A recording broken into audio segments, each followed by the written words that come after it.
تبارك الذي نزل الفرقان على عبده ليكون للعالمين نذيرا۔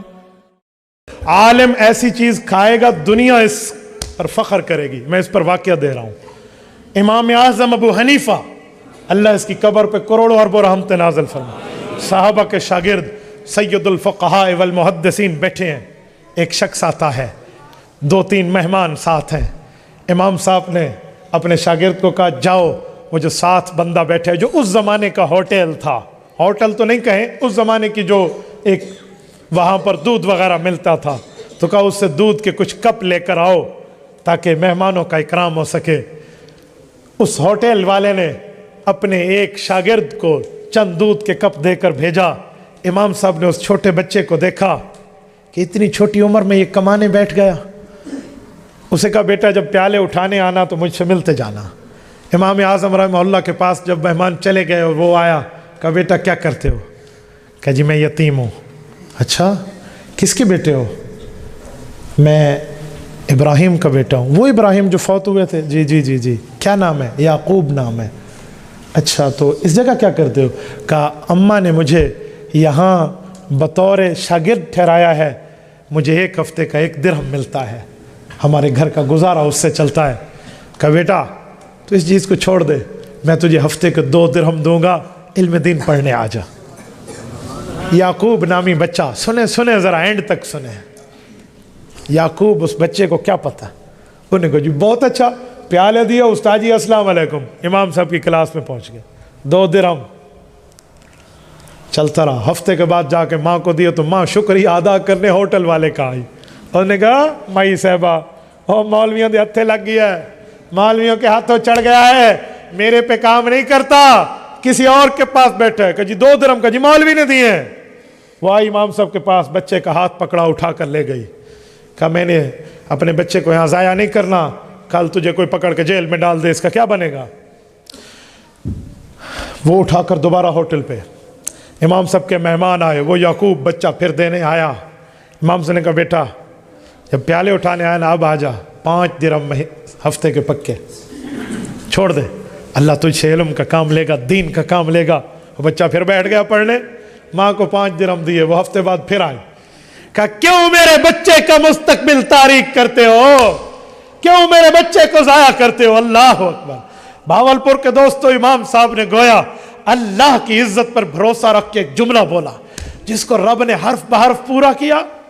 امام صاحب نے کہا اماں اس پر جبر نہ کر، اس پر اصرار نہ کر، یہ بچہ علم پڑھے گا، تو کھانے سے ڈرتی ہے، یہ ایسی خوراکیں کھائے گا بادشاہ بھی اس خوراک کو ترسیں گے۔ بہرحال اس خاتون نے نہ چاہتے ہوئے بھی بات مان لی، چلی گئی گھر، اور یہ بچہ پڑھتا رہا پڑھتا رہا پڑھتا رہا، اور اس یعقوب کا نام آج دنیا یعقوب نہیں جانتی، امام قاضی ابو یوسف جانتی ہے۔ یہ قاضی ابو یوسف کا اصل نام یعقوب ابن ابراہیم ہے۔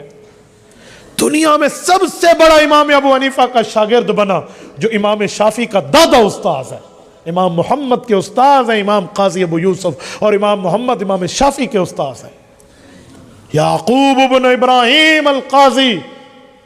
اور جب ملت اسلامیہ میں عباسی سلطنت کا اتنا بڑا دور تھا کہ اس دور میں سورج غروب نہیں ہوتا، اگر ایک ملک میں سورج غروب ہوا تو عباسی سلطنت کے دوسرے ملک میں سورج طلوع ہوتا تھا، مشکل نہیں ہوتی تھی، ان کو اتنی بڑی سلطنت تھی۔ کوہ کاف کے فلک بوس چوٹیوں، چیچنیا سے لے کر بغداد اور ترکی تک کے تمام ریاستہائے ملک اور مدن ان کی سلطنت کے تحت تھے۔ اس پوری سلطنت کے چیف جسٹس آف دا مملکہ کا عہدہ آیا کہ کس عالم کے سر پہ یہ پگڑی سجے جو پوری دنیا اسلام کا ایک ہی چیف جسٹس کہلائے، ایک ہی قاضی القضات کہلائے، اور اس کا فیصلہ اتنا مبارک ہو، اتنا بابرکت ہو، اتنا باسعادت ہو، اتنا قابل عمل ہو کہ علماء اس پر عمل کرنا بھی شروع کر دیں، عوام بھی اس کو مان لے، خواص بھی اس کو مان لے۔ اتنا اہل علم کے پائے کا آدمی لاؤ تو ہارون الرشید بادشاہ کی نظر جا کے جو ٹکی ہے وہ اسی یعقوب ابن ابراہیم امام قاضی ابو یوسف پہ جا کے ٹکی جو امام ابو حنیفہ کے شاگرد تھے، اور انہیں قاضی القضات کا عہدہ ملا۔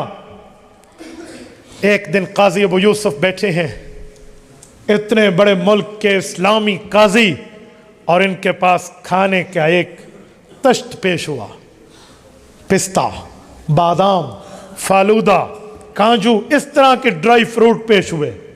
اس زمانے میں خاص خاص لوگ کھایا کرتے تھے، آج کے زمانے میں خاص خاص کھاتے ہیں۔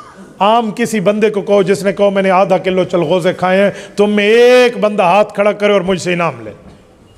مسجد میں بیٹھے ہو، آپ کہیں میں نے 1 کلو تو چھوڑو، آدھا کلو چلغوزے کھائے ہیں، آپ نے کھائے ہیں؟ جی ہاں، یہ تبدیلی نہیں ہے، تباہی کا دور ہے، ان نے کتنے حد تک پہنچا دیا کھاتا۔ میں حیران ہوں ان یوتھیوں پہ جنہیں 70 روپے پیٹرول پر بندہ چور نظر آتا تھا، 150 روپے پیٹرول پہ ان کو حاجی نظر آتا ہے۔ آج بھی تباہی کا یہی دور ہے، اللہ پاک نجات عطا فرمائے۔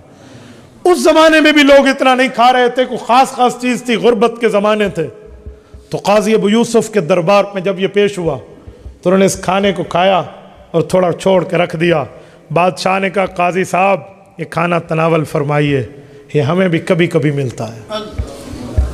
اللہ اکبر، آنکھوں سے آنسو جاری ہو گئے اس یعقوب بن ابراہیم ابو یوسف القاضی کے، اور کہنے لگے رحمہ اللہ علی ابی حنیفہ، اللہ ابو حنیفہ کی قبر پہ کروڑوں اربوں رحمتیں نازل فرمائے۔ میری اماں اس وقت آئی تھی جب میں یتیمی کے حالت میں ایک ہوٹل پہ کام کر رہا تھا، 1 درہم ہفتے کا ملتا تھا۔ میرے استاذ نے میری اماں کو کہا تھا اسے علم دین پڑھنے دے، یہ وہ خوراک کھائے گا جو بادشاہ بھی نہیں کھائیں گے۔ اس وقت اماں کے سامنے منظر نہیں تھا، آج میں اپنی آنکھوں سے یہ منظر دیکھ رہا ہوں۔ بھائی علم والوں کے پیچھے خدا کی قسم رزق چل کے آتا ہے، دولت چل کے آتی ہے، پھر علم والا سلیکٹر ہوتا ہے، وہ چاہے تو لے چاہے تو چھوڑ دے۔ آپ کہتے ہو آپ کی اولاد عالم بنے گی تو کھائے گی کہاں سے؟ اوے جمعہ کے خطبے میں ممبر پہ مولوی ہاتھ میں عصا لے کر تمہیں حدیث سنا رہا ہوتا ہے، میرے پاک پیغمبر نے فرمایا الا وان النفس لن تموت حتى تستكمل رزقها، جب تک رزق پورا نہیں ہوگا موت نہیں آ سکتی۔